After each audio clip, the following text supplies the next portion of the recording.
Quand on a commencé les 7 jours de prière ici, le dimanche, la fin, l'apothéose, nous étions à l'église. Quand le prophète a dit qu'il y avait 7 jours de prière, j'étais en joie. J'ai dit, je ne vais même pas rater un seul jour. Mais les ennemis ont encore programmé leur plan. J'ai pris la voie d'y aller, mais c'était difficile. Si je prends la voie, il y a mon enfant qui ne me donnait pas le temps. Et il sentait le fièvre et il était là, il vomissait. Et il criait tellement que je ne pouvais pas rester parmi les gens. Il y a une dame qui vient chaque fois chez moi le matin. Elle vient le matin et elle est là jusqu'à 18h. Même si tu veux aller quelque part, tu ne peux même pas aller parce qu'elle était là. Je ne savais pas que c'est elle qui mettait la main et qui bouleversait les choses dans la vie de mon enfant. Quand je prends la décision d'aller à l'église, elle dit, regarde l'état de l'enfant, reste à la maison. Et quand elle dit ça, moi je me dis, j'ai pas préparé, je vais rester préparé. Je prie à la maison, mais la chose me dit, il se pourrait que le plan des ennemis veut avoir son accomplissement. Je dois me lever. Le jeudi, j'étais venu à l'église ici. Et on n'avait même pas commencé. J'avais quitté la maison pour aller à Rouen à l'hôpital. C'est ce que j'avais dit. Quand sur le chemin, j'ai rencontré encore cette même dame. Elle dit, mais tu vas à l'église? Ton enfant est dans cet état et tu vas à l'église? Et j'ai dit, madame, ce que tu dis là, est-ce que les docteurs sont plus forts que moi, mon Dieu? Je sais que mon Dieu est plus fort que les docteurs. Même si je vais à l'église avant d'aller à l'hôpital, ce n'est rien. Et elle m'a dit, il n'y a aucun fidèle sur le chemin. J'ai dit, j'irai à l'église, même s'il faut que je dors là-bas, je vais dormir là-bas. Et elle a commencé par parler.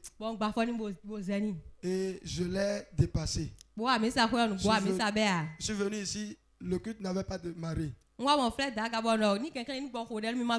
J'ai vu le frère et le pasteur Daga, je lui ai dit de prier pour moi. Et j'étais parti à l'hôpital. Les docteurs commençaient par m'insulter. Que la maladie a agi sur l'enfant jusqu'à... Et c'est ce moment que je suis venu voir les docteurs. J'étais resté là, j'ai dit, je ne vais pas bouger.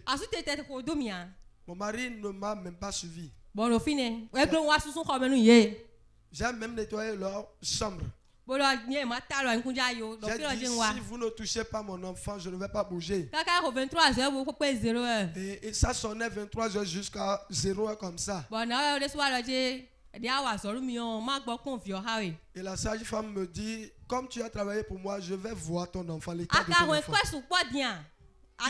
Est-ce que tu as amené beaucoup d'argent maintenant? Et j'ai dit, même si je n'ai pas amené un franc, mon Dieu paiera. Et elle a commencé par voir l'enfant. J'avais 5 000, mais c'est fini.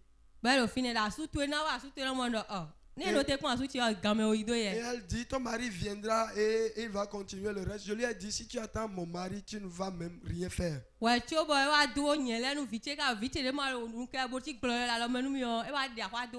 Et elle a commencé du moins à faire des piqûres à l'enfant. Et l'enfant qui était inconscient a commencé par crier. Et nous sommes revenus à l'hôpital et à l'église ici. Le vendredi. Et le prophète ce jour, le vendredi, là, disait qu'il y a une dame ici qui constate que son enfant crie. Et j'ai dit, c'est moi. Et le prophète a prié pour l'enfant. On était rentré à la maison.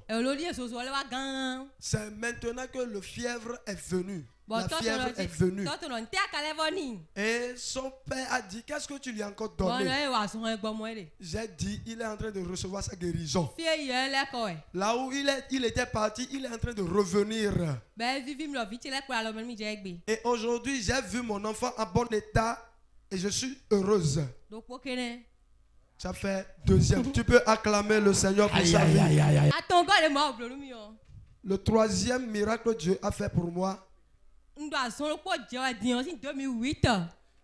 J'entraînais une maladie maintenant. Ça fait aujourd'hui 15 ans.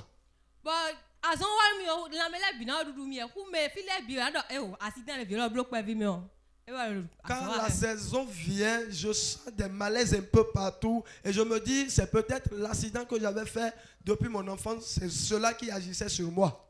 Ma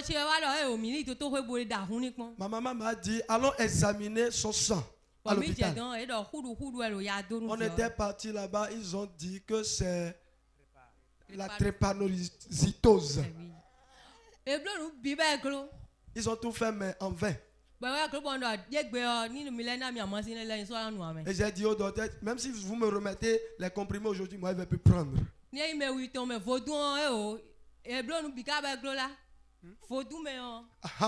Dans l'autre côté, chez les féticheurs, on a tout fait mais en vain.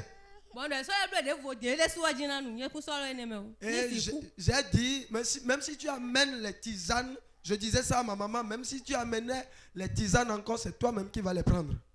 Le dimanche, avant de venir à l'église, c'était difficile.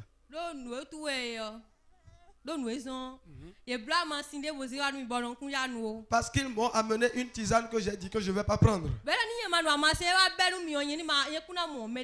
Et elle disait, si je ne prends pas la tisane, mais si la maladie recommence, qu'elle ne sera plus là. Et j'ai dit, je lui ai dit, le Dieu qui m'avait réveillé, le Dieu qui m'avait ressuscité des morts, s'il est encore là, il va encore le faire dans ma vie. Le matin, mon mari, lui, va au service. Je souffre là, mais c'est quand une personne vient. Je lui dis, va chez cette dame et achète-moi ce comprimé, je vais lui payer après. J'ai pris plusieurs comprimés en vain. J'ai amené la situation chez mon père spirituel. Et il m'a donné l'huile d'onction. Il a dit, si ça revient encore, il faut prendre l'huile d'onction. Oui, passer. Et passer ça sur ton corps. Oui. Et quand je passe l'huile d'onction sur mon corps, c'est là la maladie revient en bonne et due forme. Mon mari s'est moqué de moi plusieurs fois. Et maintenant. Et le vendredi passé, j'étais venu à l'église.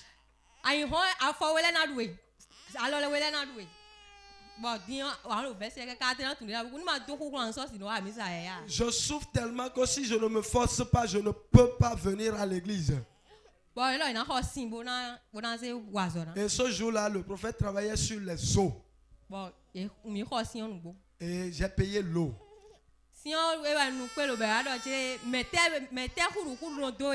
Et quand j'ai fini par prendre l'eau, le prophète demandait qui est ici et qui a la drépanocytose. Et il a dit, aujourd'hui c'est ton heure, tu dois sortir de cette maladie. Et il a prié pour moi ce jour-là. Et ce jour-là même, tel que je souffrais avant de venir, la souffrance est diminuée. Et toute la souffrance est venue rester dans un pied. Sur le chemin, quand je t'ai retourné pour la maison, je priais Dieu. Et jusqu'au lendemain matin, la douleur a disparu complètement. Et j'ai vu que c'est fini complètement. Même si je veux quelque chose maintenant, je peux faire sans difficulté. C'est ce que Dieu m'a fait. Voici que